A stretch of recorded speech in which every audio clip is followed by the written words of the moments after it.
Hello everyone, welcome back to my YouTube channel. ಇವತ್ತು ನಾವು bachelor special ಚಿತ್ರಾನ್ನ ಮಾಡ್ತಾ ಇದ್ದೀವಿ. ಸಿಂಪಲ್ ಇಂಗ್ರೀಡಿಯೆಂಟ್ಸಿಂದ ಟೇಸ್ಟಿಯಾಗಿ ಚಿತ್ರಾನ್ನ ಹೆಂಗೆ ಮಾಡೋದಂತ ಕಾಂಬ ಬನ್ನಿ. ಏನೇನೆಲ್ಲ ಬೇಕು ಅಂತ ನೋಡೋಣ. 2 ಈರುಳ್ಳಿನ ಕಟ್ ಮಾಡಿ ಇಟ್ಕೊಂಡಿದ್ದೆ.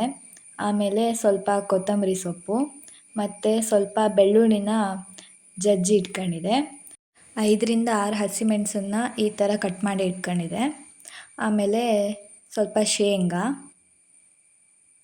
ಮತ್ತು ಉಪ್ಪು ಮತ್ತು ಎಣ್ಣೆ, ಆಮೇಲೆ ಒಂದು ನಿಂಬೆಹಣ್ಣು, ಸ್ವಲ್ಪ ಉದ್ದಿನಬೇಳೆ, ಆಮೇಲೆ ಅನ್ನ.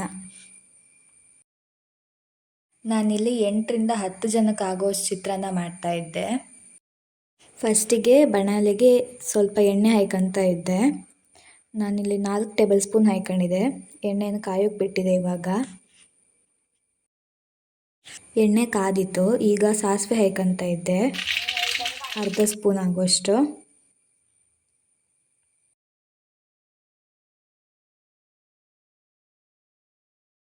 ಇವಾಗ ಉದ್ದಿನಬೇಳೆ ಹಾಯ್ಕೊಳ್ತಾ ಇದ್ದೆ.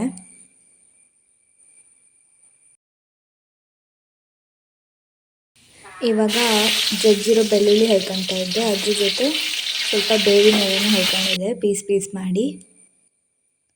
ಇದನ್ನ ಒಂದು 40 to 50 ಸೆಕೆಂಡ್ಸ್ ಫ್ರೈ ಮಾಡ್ಕೊ. ಇದೇ ಥರ ಮೀಡಿಯಮ್ ಫ್ಲೇಮಲ್ಲಿ ಇಟ್ಕೊಂಡು. ಇವಾಗ ಕಟ್ ಮಾಡಿದ್ದ ಹಸಿಮೆಣಸು ಹಾಯ್ಕೊಳ್ತಾ ಇದ್ದೆ.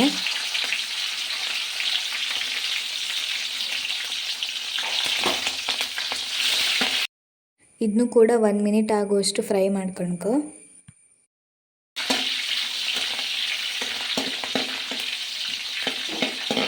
ಇವಾಗ ಮತ್ತೊಂದು ಸ್ವಲ್ಪ ಬೇವಿನ ಎಲೆ ಹಾಯ್ಕೊಳ್ತಾ ಇದ್ದೆ.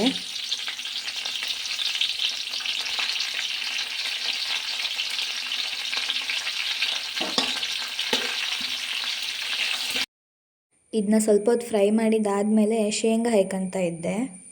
ನಾನಿಲ್ಲಿ ಇಷ್ಟು ಹಾಯ್ಕೊಳ್ತಾ ಇದ್ದೆ. ನಿಮ್ಗೆ ಎಷ್ಟು ಬೇಕಂತ ನೀವು ಹಾಯ್ಕೊಳ್ಳಿ. ಇದನ್ನ ಒಂದು 2 ಮಿನಿಟ್ಸ್ ಹಿಂಗೆ ಫ್ರೈ ಮಾಡಿ ಮೀಡಿಯಮ್ ಫ್ಲೇಮಲ್ಲು. ಈಗ ಈರುಳ್ಳಿ ಹಾಯ್ಕೊಳ್ತಾ ಇದ್ದೆ, 2ರಿಂದ 3. ಇದು ಕಲರ್ ಚೇಂಜ್ ಆಗೋ ತನಕ ಮೀಡಿಯಮ್ ಫ್ಲೇಮಲ್ಲಿ ಫ್ರೈ ಮಾಡ್ಕೊಳ್ಳಿ.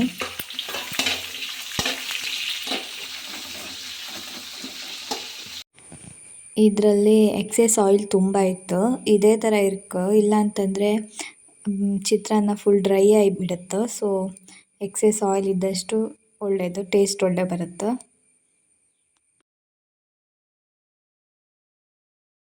ಇವಾಗ ಆನಿಯನ್ ಕಲರ್ ಚೇಂಜ್ ಆಯಿತು.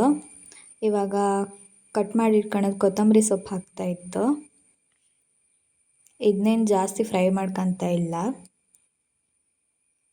ಒಂದು 5 to 10 ಸೆಕೆಂಡ್ಸ್ ಅಷ್ಟೇ. ಇವಾಗ ಉಪ್ಪು ಎಷ್ಟು ಬೇಕಂತ ನೋಡಿ ಹಾಯ್ಕೊಳ್ಳಿ.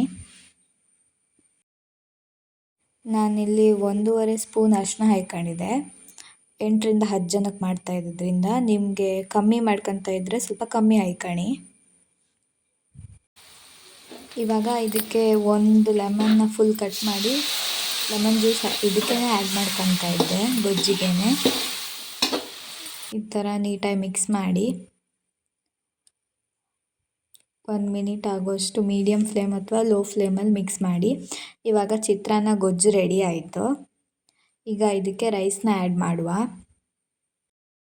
ಸ್ವಲ್ಪ ಮಸಾಲೆಗೆ ಜಾಸ್ತಿ ರೈಸ್ ಆ್ಯಡ್ ಮಾಡಿದ್ರೆ ಟೇಸ್ಟ್ ಲೈಕ್ ಬರ್ತಿಲ್ಲ, ಬಿಕಾಸ್ ರೈಸಿಗೆ ಮಸಾಲೆ ಚೆನ್ನಾಗಿ ಹಿಡ್ದಿರೋದಿಲ್ಲ. ಸೊ ಎಷ್ಟು ಮಸಾಲೆಗೆ ಎಷ್ಟು ರೈಸ್ ಬೇಕಂತ ಕಂಡು ಹಾಯ್ಕೊಳ್ಳಿ, ಜಾಸ್ತಿ ಹಾಯ್ಕೊಂಬ ಹೋಗಬೇಡಿ. ಇಷ್ಟೇ, ಇದನ್ನ ನೀಟಾಗಿ ಮಿಕ್ಸ್ ಮಾಡಿದ್ರೆ ಚಿತ್ರಾನ್ನ ರೆಡಿ ಆಯಿತು. Thank you for watching. Video ಇಷ್ಟ ಆದರೆ ಸಬ್ಸ್ಕ್ರೈಬ್ ಮಾಡಿ, ಲೈಕ್ ಮಾಡಿ, ಶೇರ್ ಮಾಡಿ.